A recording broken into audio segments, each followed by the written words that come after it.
So the Wallabies have won the first 3 tests of 2024. But what does that mean? I thought I'd break it down, starting with the big fellas up front. The set piece under Mike Cron seems to be much improved, and that's to be expected. Cron is one of the best forward coaches to ever coach the game, and he's no doubt working closely with the players and Laurie Fisher to put together their strategy for the forward pack and for their set piece. If you look at the Wallabies scrum over the first 3 tests, they've won 12 of 13 scrums for a 92% success rate.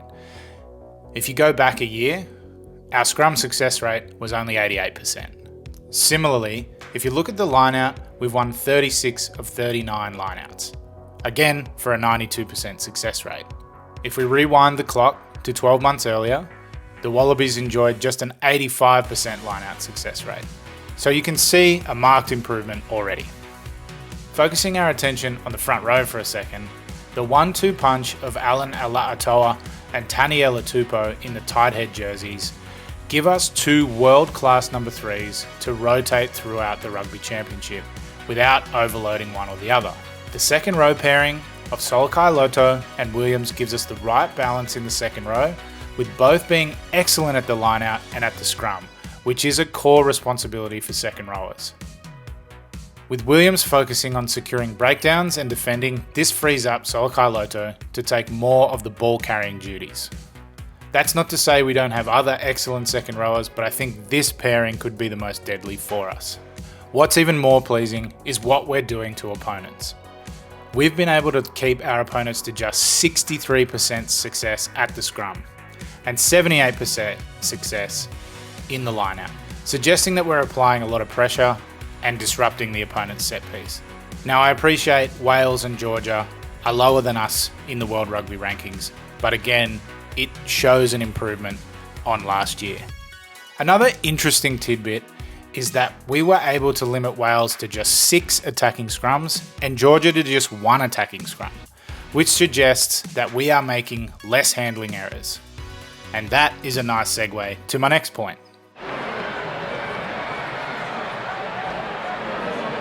So I guess the first thing that's pleasing is we're scoring points again. In 4 games at the World Cup, we scored just 97 points. We've already clocked that with 101 points in just 3 games. You can see Joe Schmidt's fingerprints on this team. Our wingers are playing with freedom and are being encouraged to seek involvement. We're not scared to get the ball to space, even if that means through an enterprising kick. Our skill level has improved immensely. We're making less fundamental errors than we were a year ago, and that's because we seem to be confident in our ability to execute our rugby skills. We're also vastly improved at the breakdown, conceding just 8 turnovers at the breakdown across 3 tests. To put that in perspective, Wales turned the ball over 6 times at the breakdown in just 2 tests against the Wallabies. However, we are lacking a bit of punch up front. We need to be more aggressive and more dominant with our carries to compete with New Zealand and South Africa. Solving the battle of the back row, which we'll discuss in a minute, may go some way to improving in this area. What's most pleasing about all of this is that we seem to finally have a cohesive strategy that the players are comfortable with. All the players seem to have bought into their roles, and to be honest, it looks like they're having fun. They don't seem to fear making mistakes. They don't seem to fear expressing themselves through some creative, opportunistic, and enterprising play. Something I know Joe Schmidt is big on. As the season wears on, I feel this could unlock some really exciting rugby from the Wallabies. All this positivity, all this great work, without getting excellent play from our number 10 jersey yet.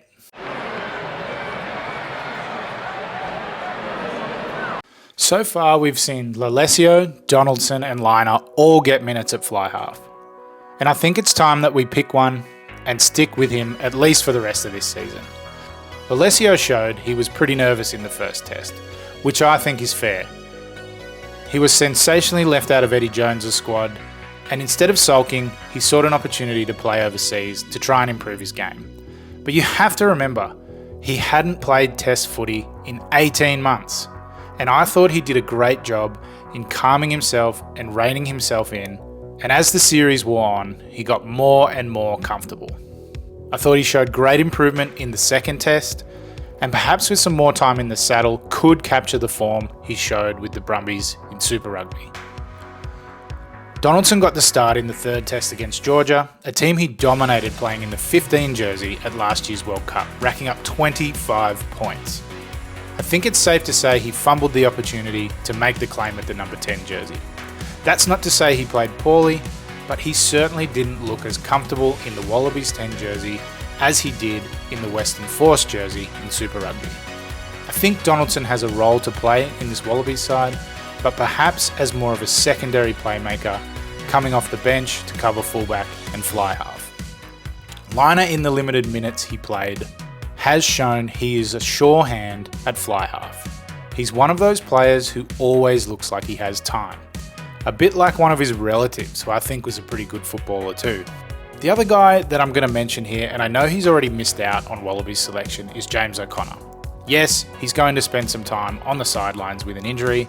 However, someone with James O'Connor's experience, and let's be honest, he has made just about every mistake a young rugby player could make, might be valuable to some of the young guys in the team, spending some time with him, learning from him, understanding how he got from there to here. He also looked fantastic steering the Reds around against Wales. But I guess for right now, Joe Schmidt is really happy with this crop of young fly halves, and I'd like to see them nurtured and given opportunities to be really successful during the Rugby Championship. Our defence has been a bit of a mixed bag. In the two tests against the Welsh, our tackle percentage was up over 90%, a stark improvement from the 83% tackle completion percentage we had at the World Cup. But we're still leaking points. We gave up 44 points to a Welsh side that has only been able to score 92 points total across their 5 Six Nations games. Somewhat concerning, our defence got even worse against Georgia, making just 80% of our tackles and giving up 29 points to a side whose typical opponents include Portugal, Germany, and Romania. I don't want to take anything away from Georgia, they played well, but if we want to compete with New Zealand and South Africa, we absolutely have to be better. Now, I've heard some commentary that the defence against Georgia was poor because of the early red card to Dangunu. And while that might explain some of the points, it doesn't excuse the low tackle percentage. We have shown improvement defensively in patches, but it has to go to another level if we're going to even compete with the All Blacks and Springboks.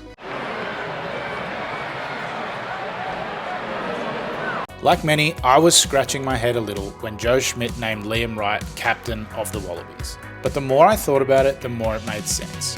When healthy, he's incredibly consistent. Sure, he may not have the ceiling of a Rob Leota or even a Tom Hooper, but he has a higher floor. And without question, he's the best leader we have in the squad. So it certainly felt like the number 6 jersey was locked in. But now we know that it looks like Wright is going to spend an extended period on the sideline. Who is most likely to wear the number 6 jersey? Up until recently, I would have said that there are 2 certainties in the back row. Fraser McWright in the number 7 jersey and Rob Valentini in the number 6 or the number 8 jersey. However, now that we know Fraser McWright is injured, that opens the door for Luke Reimer, Carlo Tizzano or Charlie Gamble to take hold of that jersey. It's a shame because I feel like McWright was about to break out, and I wouldn't have been surprised if he was the best player in the Rugby Championship. Valentini is still a given. This year he has shown his class, and it doesn't really matter if he's in the 6 or the 8 jersey. He carried on his form from Super Rugby into the last 3 tests, and looks to have solidified himself as one of the first back rowers picked. This leaves Schmidt with an interesting conundrum to fill the number 8 jersey. Up until the squad was named, I would have said this was a 2-horse race between Charlie Cahill and Harry Wilson. However, with Cahill missing out, it seems that Wilson did enough against Georgia to solidify at least a selection in the Wallaby squad. He has been Mr. Consistency for the Reds and has long been heralded as the Wallabies' long-term number 8 option, but thus far has failed to live up to the hype, at least in a Wallabies jersey. He was excellent against Georgia with 14 carries for 54 metres. He does have an annoying tendency to go missing for large stretches. We need someone who is tireless and will continue to truck the ball up against tough defences to compete moving forward. Seru Uru is another interesting inclusion, and perhaps we could see him in the 6 jersey with Valetini in the 8 jersey. Uru has shown flashes of brilliance for most of his career. Perhaps this is his opportunity to break out. So to answer the question that I started with, what does it all mean? Very little. And that's not to say we shouldn't be excited about going 3 from 3, just a year removed from a year where we went 2 wins from 9 games. A fate we fear Japan is destined for.